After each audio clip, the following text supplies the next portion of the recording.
শুভ সকাল বন্ধুরা, কেমন আছো তোমরা সবাই? আশা করি সবাই খুব ভালো আছে, সুস্থ আছো। আর আমরাও খুব ভালো আছি। আমার নতুন আরও একটি ব্লগে তোমাদেরকে জানাই অনেক অনেক স্বাগত আর অনেক ভালোবাসা। আজকে প্রায় এক সপ্তাহ পর ভিডিও শ্যুট করছি। মাঝে অনেক ঘটনা, অনেক কিছু ঘটে গেছে আমাদের সাথে, তো তার জন্য আর ওই এক সপ্তাহ আমি ভিডিও শ্যুট করতে পারিনি। আজ এক সপ্তাহ পর ভিডিও শ্যুট করছি। তোমরা মাঝে ভিডিও পেয়েছো, আমার আগের যে ভিডিওগুলো করা ছিল সেগুলোই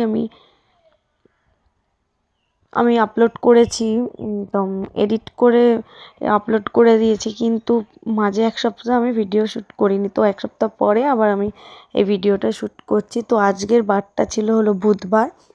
তো বুধবার দিন উঠেছি, তখন কটা বাজে, এই ধরো 7টার সময় উঠেছি। শরীরটাও খুব একটা ভালো না, কিন্তু তাও উঠে পড়েছি, উঠতে তো হবেই। সংসারের কাজ, ছেলের স্কুল, প্রাইভেট সব থাকে, তাই সমস্ত কাজ সেরে ওকে আমি স্কুলে দিতে যাই। তারপরে আবার প্রাইভেট থাকে ওর, কোনো দিন সকালে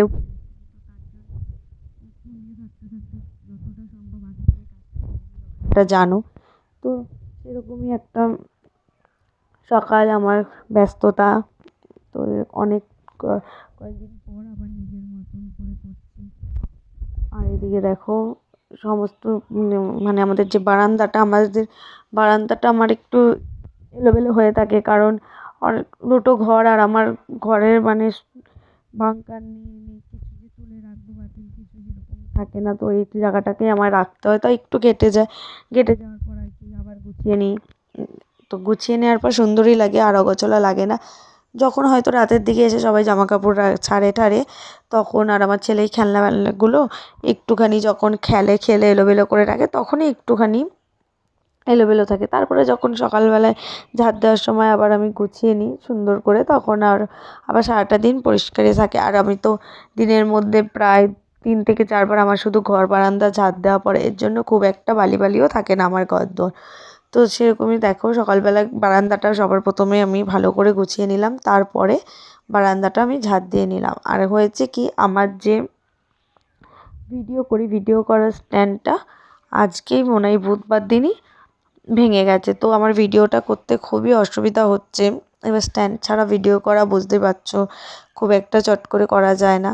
তো দেখো এখানে বাসনগুলো আমি জল ঝরাতে দিয়েছিলাম, যেগুলো জল ঝরে গেছে সেগুলো নিয়ে আমি বাসনের যে র্যাক ওখানে আর কি রেখে দিলাম। আর এই জায়গাটা একটু অগোছালো আছে, এই জায়গাটা দেখো এখন গুছিয়ে নেব। তার আগে জানলাটাও খুলে নিয়েছি। আর এখানে আছে আমাদের একটা, তোমার এটাকে কি বলে, বালাপোষ টাইপের। এটা আমি পারতাম এই বালাপোষটা গায়ে দেওয়ার না। আমি বিয়ের পর আমার যখন তোশক ছিল না, তখন আমি জাজিমের ওপরে এটাকে পেতে রাখতাম। তো তারপরে যখন তোশক বানানো হলো, তখন এটাকে তুলে দিয়েছি। এটা কেউ এলে যখন নিচে বিছানা করে শোয়া হয় এই ঠাকুর ঘরটায়, তখন আমি এটাকে পাতি। তো শীতকালে একটু পেতে রাখি এই ঠাকুর ঘরটার নিচে, তো বসা যায়, জামা কাপড়গুলো রাখা যায়। আর গরমকালে তো তুমি যেখানে সেখানে জামা কাপড় রাখতে পারবে, আর শীতকালে জামা কাপড় শুকিয়ে এনেও নিচে রাখলে না, ঠান্ডায় মনে হয় ঠান্ডা ঠান্ডা হয়ে যায়, আর মনে হয় ভেজা আর ঠান্ডা বোঝা যায় না। তার জন্য ওটার ওপরে রাখি, ওখানে বসে একটু চা খাই মাঝে মাঝে। তারপরে আগে যখন ছেলেকে বাড়িতে পড়াতো, তখন এই ঘরে পড়াতো, আমি ওখানে বসে বসে আমার কাজকর্মগুলো করতে পারতাম।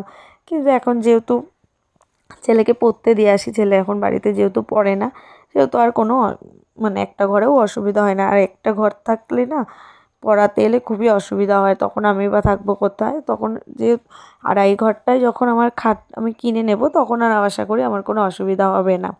আর দেখো তারপরে এখানে কিছু জামা কাপড় ছিল ভাঁজ করা, সেগুলোকে ভাঁজ করে নিয়ে, আর এখানটা একটু এলোমেলো হয়েছিল, এই জায়গাটা কি সুন্দর করে গুছিয়ে নিলাম। আর এই জামা কাপড়গুলো রেখে দিলাম, এগুলো পরে গোছাবো বলে।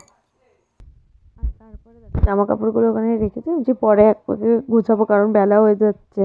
আর আজকে যেহেতু আমি যেখানে 6:30 6:10-15 উঠি, সেখানে আজকে 7টা বেজে গেছে উঠতে, এর জন্য একটু তাড়াতাড়ি ছিল। আর দেখবি এমনি নর্মাল কাজ করা আর ভিডিও শ্যুট করে কাজ করতে না একটু দেরি হয়, যে এখানে রাখো ফোনটাকে সেট করো তারপরে ভিডিও করতে একটু দেরি হয়। তো চলো, এখন যেহেতু বাড়িতে আমার শাশুড়িমা নেই, সেহেতু সমস্ত কাজ আমাকে একা হাতেই করতে হচ্ছে। আর আমাদের যেহেতু অনেকজনের সংসার, আমাদের 7 জনের সংসার, একটু কাজকর্ম বেশি। আর আমাদের বাড়িটাও যেহেতু অনেক অনেকটা বড়, বাড়িতে কাজকর্ম অনেকটা বেশি আর অনেকজন মানুষের কাজকর্ম থাকে। তো চলো এদিকে আমার জলের বোতলগুলো যেগুলো ভরা ছিল সেগুলোকে ঘরে রাখলাম আর খালি জলের বোতলগুলো বের করলাম, যে কারণ এখনও আমার বাসি জামাকাপড় ছাড়া হয়নি। বাসি জামাকাপড় ছেড়ে বোতলগুলো পরে ভরবো। আর এদিকে দেখো আমি ছেলেকে পড়তে দিয়ে এসে তাড়াতাড়ি করে ভাতটা বসিয়ে দিয়েছি। আর এইদিকে বর যেহেতু তারপরে চা করে বরকে দিলাম, আমি খেলাম, দাদু খেলো, সবাই মিলে চা খাওয়ার পরে এখন চলে এসেছি। ও যেহেতু ফ্রেশ হতে চলে গেছে তখন আমি তার সেই ফাঁকে চলে এসেছি আমার বিছানাটাকে গোছাতে। আর বিছানাটা গুছিয়ে নিচ্ছি। আর বিছানাটা যতক্ষণ না গোছানো হয় ততক্ষণ তো আর ঘর ভালো লাগে না দেখতে। তো চলো আমি এখন তাড়াতাড়ি করে আগে বিছানাটা গুছিয়ে নিই, তারপরে রান্নাবান্নার দিকে যাব। কারণ সকাল সকাল আগে বিছানাটা গুছিয়ে নিই একদিক করে, আরেকদিক নাহলে একবার যদি রান্না বান্নার দিকে যায় না তারপরে আর কোনো কাজ করা যায় না। রান্নায় ঢুকে পড়লে আগে রান্নাটা শেষ করতে হয়, আর এর জন্য তাড়াতাড়ি করে আগে চলে এসে বিছানাটা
আর এদিকে দেখো ভাত বসিয়ে দিয়ে গেছিলাম আমি বিছানাটা গোছাতে, এসে দেখি জলটা গরম হয়ে গেছে। আর চালটা আমি ভিজিয়ে ধুয়ে রেখেই গেছিলাম যাতে এসে অসুবিধা না হয়। আর এদিকে দেখো দিয়ে দিলাম, চালটা দিয়ে দিয়েছি, তার মধ্যে আমি একটা আলু সেদ্ধ একটা না দুটো বেশ আলু সেদ্ধ দিয়ে দিয়েছিলাম সকালে খাওয়ার জন্য। আর এদিকে পাশে যে জলটা গরম বসিয়েছি ওটার মধ্যে ডাল সেদ্ধ করবো, যেহেতু ডাল রান্না করবো দুদিকে বসিয়ে দিলে আমার রান্নাটা তাড়াতাড়ি হবে, তাই এদিকে ডাল সেদ্ধ জন্য জল বসিয়ে দিয়েছি। আর এদিকে দেখো ডালটা ধুয়ে রেখেছি, তারপরেও বের করে দেখছি কি কেমন একটু যে ডালটা ধোয়ার পর যে জলটা থাকে মনে হচ্ছে সাদা আনছি, তাই আরেকবার ভালো করে ধুয়ে নিলাম। আর এখনকার ডাল না ভালো করে না ধুয়ে রাখলে না কেমন একটা সাদা পাউডারের মতন জল বেরোয়। এর জন্য সবসময় যতটা সম্ভব ডালটা ভালো করে 4 থেকে 5 বার আমি ধুয়ে নিই।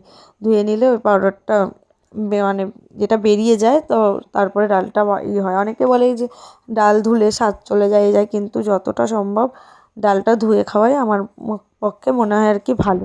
তো চলো এদিকে আমি ডালের মধ্যে দিয়ে দিলাম তেল আর নুন, এটা ডাল সেদ্ধর সময় দিয়ে দিই।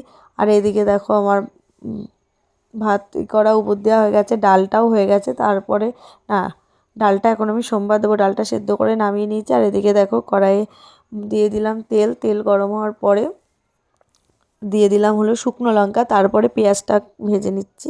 পেঁয়াজ দিয়ে ডাল করবো এই জন্য। আর পেঁয়াজের ডালটা না আমাদের বাড়ির সবাই খুব ভালো খায়, এই জন্য একবারে। আর টমাটম ছিলও না, আবার টমাটম আনতে যখন বাজারে গেছিলো তখন টমাটো আনার কথা আমার বলতে ভুলে গেছি, এখন কোথায় পাবো টমাটো, এর জন্য একবারে পেঁয়াজ দিয়েই করে নিলাম।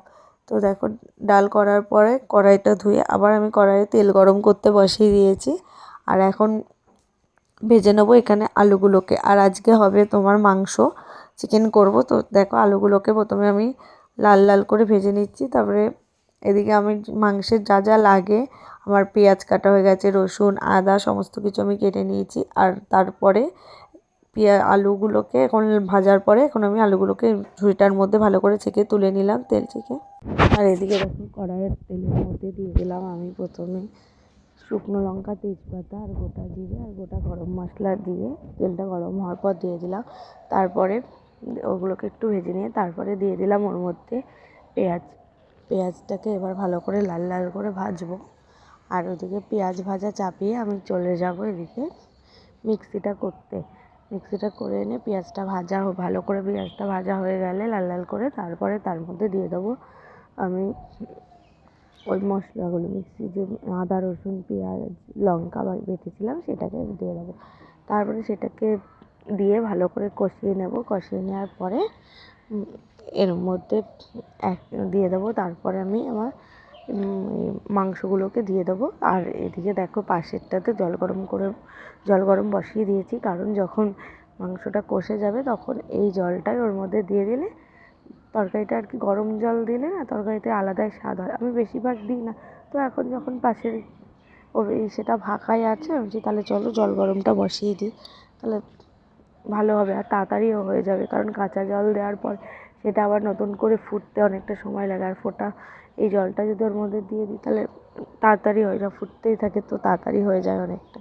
তো সেরকমভাবেই আমি আগে দেখো এর পাশে মাংসটাকে ভালো করে কষিয়ে নিচ্ছি। আর মাংসটা যতক্ষণ কষাবো মানে তত ভালো হয়, বেশি করে কষালে সুন্দর করে আস্তে আস্তে স্টিম দিয়ে কষাতে থাকি। আর এই মাংস রান্নার পদ্ধতিটা শেখা হলো আমার বরের কাছ থেকে। আমি বিয়ের আগে রান্না পারতাম, তবে অল্প স্বল্প, আর বিয়ের পরেই তারপরে আমার বেশি করে রান্না বান্না শেখা। তো চলো এদিকে দেখো আমার মাংসটা কষানো অলমোস্ট হয়ে গেছে। এরপরে আমি জলটাকে দিয়ে দেবো। আর এদিকে মাংস রান্না করতে করতে অনেকক্ষণ বাদে দেখছি কি আমার ছেলের কোনো সারা শব্দ পাচ্ছি না। আমি বলছি যখনই ও চুপচাপ থাকে তখনই তো কিছু বদমাইশি করে ও, না যখন কিছু বদমাইশি করে তখন না ও সম্পূর্ণ চুপচাপ হয়ে যায়, কোনো আওয়াজ পাওয়া যায় না। আর আমি যেহেতু গ্রিলটা দিয়ে রেখেছি, ও তো বেরোবে না ঘর থেকে, তাহলে ও কী করছে, অনেক মানে ডাকছে তাও দেখছি কি সাড়া দিচ্ছে না। তারপরে আমি মাংসতে জলটা দিয়েছি, আমি দেখি তো কী করছে, সাড়া পাচ্ছি না। তখন দেখছি কি এরকম একটা ওকে যে কাজলটা পরাই সেটা নিচে ছিল। আর ওর এখন আগে যেখানে হাত পেতো না, এখন তো সেখানে হাত পায়। আমার আর খেয়াল নেই যে ও এখান থেকে হাত পেয়ে যাবে, তো সেরকমই আমি ওখানে রেখে দিয়েছি। আর ও নিয়ে টিপ পড়েছে, যারা মুখে চোখে মেখে এই করেছে। আর দেখতেই পেলে আজকে রান্না কী হয়েছে। তারপরে রান্নাবান্না করে রান্নার জায়গা মুছে চলে এলাম। এই যে আমার যে দুটো ঘরের যে দরজাগুলোর মধ্যে না একটু নোংরা হয়েছিল, কালো কালো, এই হাত দিয়ে খুলতে একটা দাগ হয়ে যায়, তো তখন আমি কী করলাম, ওগুলোকে ভালো করে সার্ফ টার্ফ দিয়ে মুছলাম। আর কিছু কিছু জং পড়া আছে, তো জংগুলো আর তো উঠছে না, তো এর জন্য একটু নোংরা লাগছে, নাহলে দরজাটা বেশ সুন্দর করে কিন্তু পরিষ্কার হয়ে গেছে আর দেখতেও ভালো লাগছে। এবারে এই ঘরে, আমার ঘরে যেহেতু পর্দা আছে, আর এই ঘরে এবার নতুন করে একটা পর্দা কিনে এনে সুন্দর করে লাগাবো। আর তারপরে দেখো এটা সন্ধ্যাবেলা আমার সন্ধ্যা পুজো দেওয়া হয়ে গেছে। দেওয়ার পরে এই যে ঠাকুর ঘর, এখানে তো কোনো বিছানা নেই, এখানে একটা যে আমাদের যে বালাপোষা তখন বলছিলাম ওটাকেই পেতে নিয়েছি।